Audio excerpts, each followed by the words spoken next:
నియోజకవర్గ ప్రజలకి very good morning. ఎమ్మెల్యేగా పోటీ చేయాలని అనుకునే వాళ్ళు గుర్తుపెట్టుకోవాల్సిన ప్రధాన అంశాలు.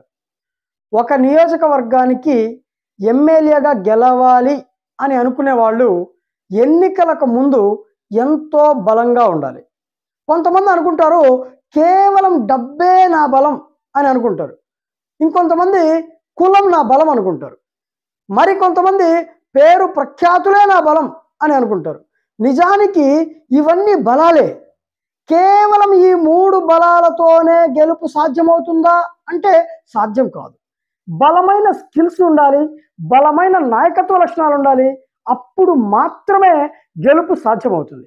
లేకుంటే కులము, ధనము ఎంత పెద్ద స్థాయిలో ఉన్నా ఘోర ఓటమిని చవి చూడాల్సిన పరిస్థితి ఉంటుంది. ప్రస్తుతం దర్శి నియోజకవర్గంలో మహామహులు టికెట్ కోసం పోటీ పడుతున్నారు. అందరూ ఆర్థిక బలము, అంగబలము ఉన్నవాళ్లే. ఆర్థికంగా బలంగా ఉంటే మాత్రమే విజయం సాధించగలుగుతారా? సాధించలేరు కదా. మరి తమ చుట్టూ ఉండే వ్యక్తులు, తమ వ్యక్తిగత సిబ్బంది, తమ కార్యాలయంలో కీలకమైన పొజిషన్లో ఉండే వ్యక్తులు, వారి యొక్క బిహేవియర్, ప్రజల పట్ల వారు స్పందించే తీరు, వారి పలకరింపులు కూడా ఓటర్లను ప్రభావితం చేస్తాయనే విషయం ఇక్కడ గుర్తుపెట్టుకోవాలి.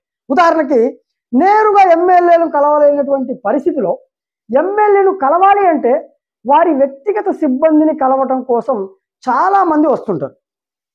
అలా కలవడానికి వచ్చిన వారితో మాట్లాడే విధానం చాలా ముఖ్యమైనది. ఆ వ్యక్తిగత సిబ్బంది వచ్చినటువంటి ప్రజల్ని కావచ్చు, నాయకుల్ని కావచ్చు, కార్యకర్తలను కావచ్చు, యువతని కావచ్చు, మీడియా ప్రతినిధులను కావచ్చు, ఇలా ఎవరినైనా సరే వారు గనక పలకరించడంలో ఫెయిల్ అయినా, వచ్చిన వ్యక్తుల్ని సరిగ్గా మర్యాదించకపోయినా, వచ్చిన వ్యక్తుల పట్ల అమర్యాదగా కొంచెం గర్వంగా నేనే ఎమ్మెల్యేని అనే స్థాయిలో గనక పలకరిస్తే ఆ ప్రభావం ఖచ్చితంగా ఎమ్మెల్యే మీద పడుతుంది అని చెప్పొచ్చు. అలా ప్రవర్తించిన వ్యక్తి మీద ఆ ప్రభావం పడదు.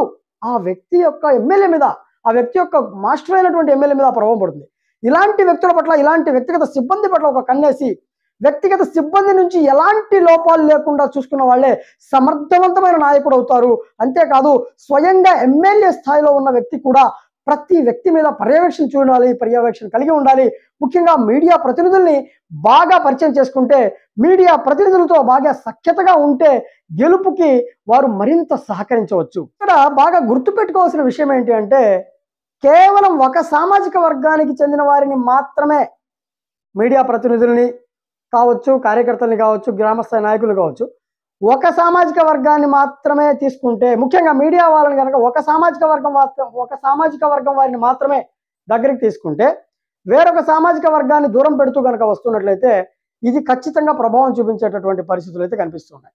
ఇక్కడ అందరినీ సమానంగా చూసి, కులంతో ప్రమేయం లేకుండా అందరినీ సమానంగా చూస్తూ అందరినీ దగ్గరికి తీసే ప్రయత్నం, పలకరింపుల్లో అన్ని విషయాల్లో అందరినీ దగ్గరికి తీసే ప్రయత్నంలో ఉన్నటువంటి వ్యక్తే గొప్ప లీడర్షిప్ క్వాలిటీస్ కలిగి ఉన్నటువంటి వ్యక్తి అవుతాడు.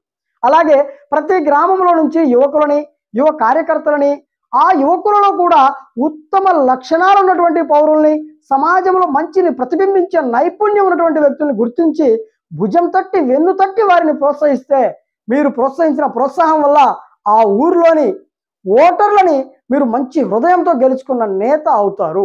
అలా కాకుండా డబ్బున్న యువకుల్ని, బలమైన కులమున్న యువకుల్ని మాత్రమే దగ్గరికి తీసి నైపుణ్యం ఉన్న వారిని, మంచి టాలెంట్ చూపించేటటువంటి వారిని, ఉత్తమ విలువలు ఉన్నటువంటి వారిని మీరు దూరం పెడితే దీనికి తగ్గ ఫలితం కూడా చూడాల్సి ఉంటుంది. ప్రజలందరూ గమనిస్తారు, ప్రతి పరిస్థితిని గమనిస్తారు. ఎన్నికల సమయంలో నాయకులు చేసే ప్రతి పనిని ప్రజలు చాలా దగ్గరగా గమనిస్తారు, చాలా లోతుగా పరిశీలిస్తారనే విషయం గుర్తుపెట్టుకోవాల్సిన పరిస్థితి. డబ్బిస్తే గెలుస్తాం, గెలుపుకి డబ్బే ప్రధాన ఆయుధం అని ధీమాగా కూర్చుంటే ఈసారి డబ్బు పోతుంది, ఓటమి ఎదురవుతుంది. ప్రజలు కూడా చాలా తెలివిగా ఉన్నారు. నాయకులు ఎంత తెలివిగా ఉన్నారో ప్రజలు కూడా అంతే తెలివిగా ఉన్నారు. డబ్బు పంచుతాం పంచుతాం పంచుతాం అని నాయకులు ఊపుగా ఉంటే ప్రజలు కూడా ఈసారి సరే చూద్దాం చూద్దాం మరేంటో చూద్దాం చూపించే పరిస్థితిలో ప్రజలు కూడా ఉన్నారు. కాబట్టి డబ్బుతో ఓట్లు పొందాం అనేటటువంటి మాటను పక్కన పెట్టి చిత్తశుద్ధితోటి కొంచెం పని చేసే ప్రయత్నం చేస్తే తిరుగులేని విజయాన్ని సాధించవచ్చని చెప్పొచ్చు. అసలు దర్శి నియోజకవర్గ ప్రజలు ఏం కోరుకుంటున్నారు ఇది గమనించాలి. డబ్బుతో ముడి పెట్టకుండా వాళ్ళు కోరుకునేది వాళ్ళకి ఇస్తాను అనేటటువంటి భరోసాని, నమ్మకాన్ని వాళ్ళకిస్తే నెత్తిన పెట్టుకొని గెలిపిస్తారు. అయితే వారి యొక్క కోరికలు ఏంటో తెలుసుకోవటమే ఇక్కడ గొప్ప విషయం.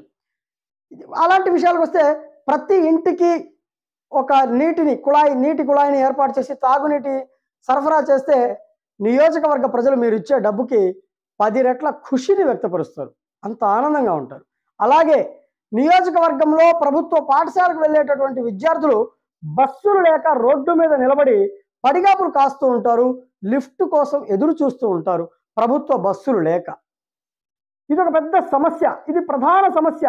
దీన్ని గుర్తించి 5 మండలాల్లో ఉన్నటువంటి ప్రభుత్వ పాఠశాల కావచ్చు, మోడల్ స్కూల్ అయితేనేమి, వాటికి ప్రత్యేక శ్రద్ధ తీసుకొని కొన్ని ప్రత్యేక బస్సులు విద్యార్థుల కోసమే అదనపు బస్సులను కేటాయిస్తే తల్లిదండ్రులు, విద్యార్థులు, ప్రయాణికులు చేతులెత్తి దండం పెడతారు ఆ ఎమ్మెల్యేకి, ఆ నాయకునికి, ఆ నేతకి.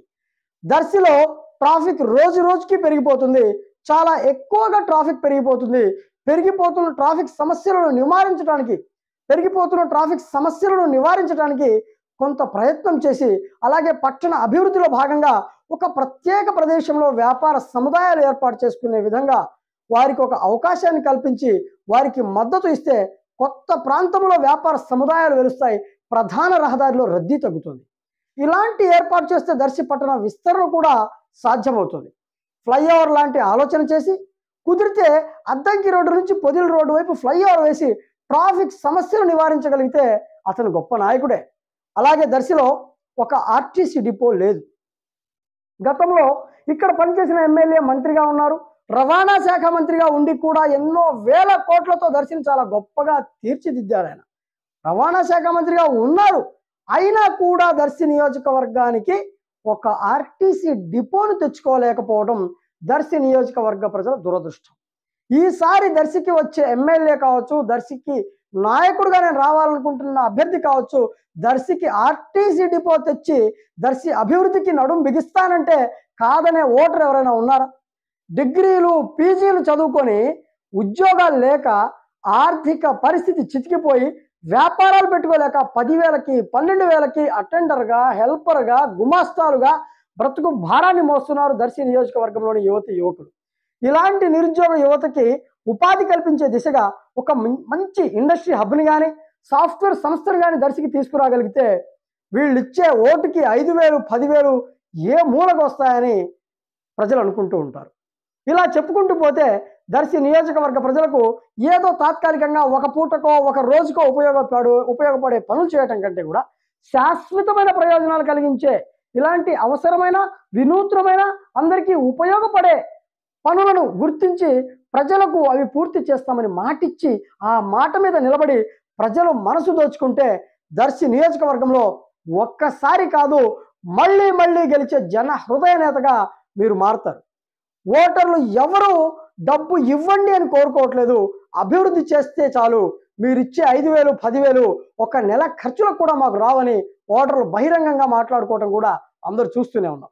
ఒక ఓటుకి 5,000, 10,000 తీసుకొని 10 రోజుల్లో ఖర్చు చేసుకునే బదులు ఏదైనా ఎమ్మెల్యే నియోజకవర్గ ప్రజలకు శాశ్వతంగా ప్రయోజనాలు కలిగించే దిశగా అలాంటి ప్రణాళికతో పనిచేస్తానంటే వారికి జై కొట్టడానికి దర్శి నియోజకవర్గ ప్రజలు సిద్ధంగా ఉన్నారు. అలా కాకుండా డబ్బే ప్రధానం, డబ్బే పంచుతాం, అభివృద్ధి గురించి మాట్లాడడం, శాశ్వత ప్రయోజనాల గురించి మేము పట్టించుకోము అనే ఆలోచన ధోరణితో ఉండే నాయకుల్ని ఆశ్చర్యపరిచే పరిస్థితులు ఉన్నాయి. కాబట్టి డబ్బు మాత్రమే ప్రధాన ఆయుధం కాదు, డబ్బుతో ముడిపడకుండా చాలా అంశాలు ఉన్నాయి. ఇలాంటి అంశాలన్నింటినీ పరిగణలోకి తీసుకొని ఈసారి ఎన్నికలకి కనుక ప్రిపేర్ అయితే ఖచ్చితంగా మంచి నాయకుడిగా మీరు దర్శి ప్రజల సేవకి, దర్శి ప్రజల కోసం, దర్శి ప్రజల నాయకుడిగా మీరు నిలబడొచ్చు. దర్శి ప్రజల నాయకుడిగా వాళ్ళ హృదయాల్లో చిరకాలం చెరగని ముద్ర మీరు వేసుకోవచ్చు. చూస్తూనే ఉండండి దర్శి నియోజకవర్గ YouTube channels. Thanks for watching.